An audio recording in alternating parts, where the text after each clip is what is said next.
চলাই আছে, কেনেকুৱা সমাদৰ পাইছে ৰাইজৰ মাজত? মই ৰাইজৰ মানে কি সঁহাৰি পাইছো আৰু মই 100% নিশ্চিত যে এইবাৰ মই বিপুল ভোটত বিজয়ী হ'ম।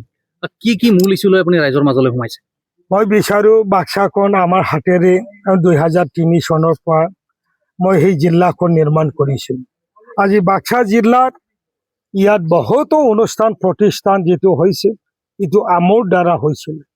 আজি ইয়াত পলিটেকনিকে কওক, ডাইডে কওক, BEd কলেজে কওক, পলিটেকনিকে কওক, মডেল ডিগ্ৰী কলেজে কওক, কল্ড ষ্টৰেজে কওক, আৰু ইয়াত আপোনাৰ খাৰুৱাজানত ওমেনসকলৰ এম্পাৱাৰমেণ্টৰ কাৰণে আমি ইয়াত বৃহৎ ডাঙৰ এটা ইণ্ডাষ্ট্ৰী আমি পাতিছোঁ, হেণ্ডলুম এপাৰেল পাৰ্ক।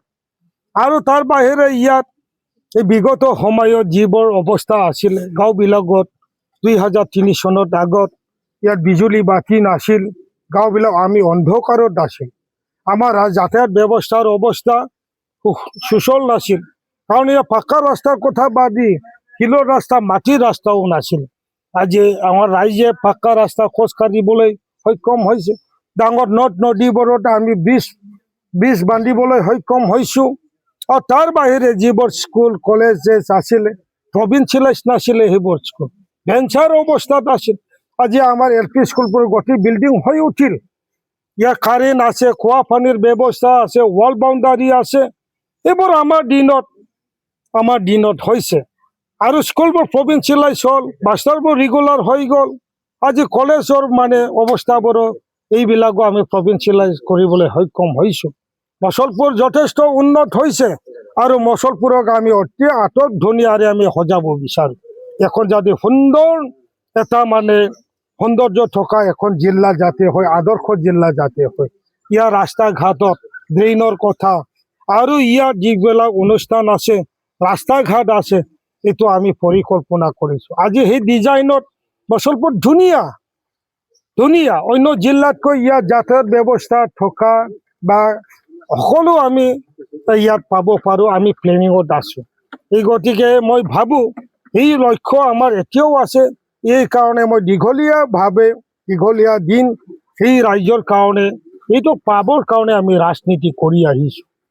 বাস্কা সমষ্টিৰ যিখন নিৰ্বাচনী যুঁজ কেনে ধৰণৰ হ'ব বুলি ভাবে আপুনি? মই ভাবোঁ মোৰ লগত কোনো প্ৰতিদ্বন্দ্বী নাই, কাৰণ মই বিপুল ভোটত জিকিম। কাৰণ ইয়াত আমাৰ অসমীয়া ভাষী ৰাইজ, ইয়াত গোৰ্খা ভাইসকলৰ, আদিবাসী ভাইসকলৰ, আনপিনে আমি ইয়াত মদাহী জনগোষ্ঠীসকলৰ, চৰণীয়াসকলৰ, মদাহীসকলৰ সকলোৰে আমি সমৰ্থন লাভ কৰিবলৈ সক্ষম হৈছোঁ। গতিকে ইয়াত সকলো জাতি জনগোষ্ঠীক মই আদৰি লৈছোঁ, কাৰণ মই নিৰ্দলীয়। কালিলৈ যদি চৰকাৰ হয়, নিৰ্দলীয় হ'ল আটাইতকৈ দামী বিধায়ক হয়। যদি চৰকাৰ গঠন কৰিবলৈ এবছলিউট মেজৰিটি নাপায়, তে মোৰ সহায় নালাগিব চৰকাৰ পাতিবলৈ। এইটো সোণা নহয় হীৰা হ'ব। তেতিয়া আমি চৰ্ত সাপেক্ষে আমি কি হ'ল চৰকাৰৰ সমৰ্থন দিম, আৰু ইয়াত আমি বাক্সা জিলাখন আমি বিচৰা, আমি দেখা সপোন তেতিয়া আমি কি হ'ল পূৰণ কৰিব পাৰিম। আপোনাৰ নিৰ্বাচনী প্ৰতীক চিহ্ন?